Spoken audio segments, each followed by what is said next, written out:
لیکن یار ایک نگاہ بھی اللہ پہ نہیں جاتی. آج کر لیں گے، کل کر لیں گے، پرسوں کر لیں گے، یہ کرنے کے بعد کروں گا، وہ کرنے کے بعد کروں گا، اچھا آخری دفعہ کرنے کے بعد کروں گا. یہی وہ دھوکے ہیں جو ہم روزانہ اپنے آپ کو دیتے رہتے ہیں. اور شیطان ہماری ان حالتوں پہ تالیاں بجا رہا ہوتا ہے. یہ کتنے بیوقوف ہیں، خود کو دھوکہ دے رہے ہیں. شیطان نے اللہ سے کہا تھا نا کہ میں تیرے بندوں کو تجھ سے دور لے جاؤں گا. یعنی پیدا تو کرے گا، کھلائے گا تو، پلائے گا تو، ان کا حقیقی مالک تو ہی رہے گا.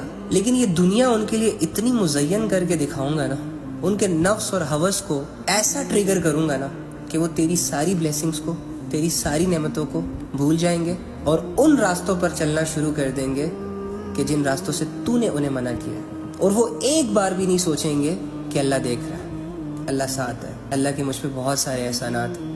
تو آج وہی ہو رہا ہے کہ نہیں ہو رہا؟ ہو رہا ہے نا. کتنے ایسے لوگ ہیں جو صبح فجر کی نماز، جنہوں نے سالوں سال سے فجر کی نماز جماعت سے نہیں پڑھی. دیندار طبقہ بھی فجر کی نمازوں کو اکثر سکپ کرتا ہے، لائٹ لیتا ہے، اللہ کے احکامات کو فور گرانٹیڈ طریقے سے ڈیل کرتا ہے.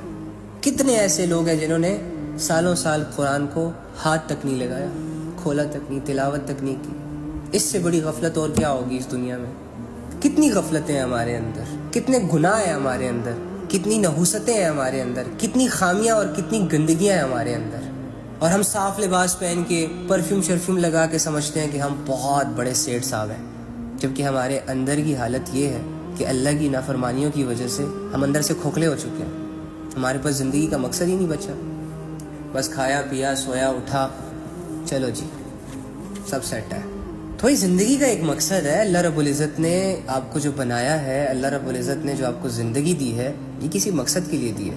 یہ نہیں کہ بس ایٹ ڈرنک اینڈ بی میری، کھاؤ پیو مرو، نہ. جس کی زندگی اللہ کو راضی کرنے میں لگ رہی ہے وہ کامیاب ہے. جس کی زندگی مخلوق میں گزر رہی ہے وہ ناکام ہے. جس کی یہ خواہش ہے کہ اس سے اس کا رب راضی ہو جائے اور وہ اس خواہش کو پورا کرنے کے لیے محنت کرتا ہے، وہ انسان کامیاب ہے. اور جو بندہ دن رات گناہوں والی زندگی، غفلتوں والی زندگی، نحوستوں والی زندگی گزار رہا ہے نا، یہ بندہ اجڑ چکا ہے. اور اسے کسی اور نے نہیں اجاڑا، اس کے اپنے اعمال، اس کے اپنے کرتوت نے اجاڑا ہے. ہمیں اللہ کو بھی راضی کرنا چاہیے، ہمیں اللہ کے ساتھ بھی کچھ اوقات گزارنے چاہیے. یہ نہ ہو کہ زندگی جو ہے وہ لوگوں میں ہی گزر جائے.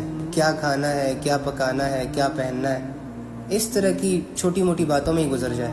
عشق فانی کر کے دیکھا، عشق باقی کر کے دیکھ، دنیا دنیا کر کے دیکھا، اللہ اللہ کر کے دیکھ.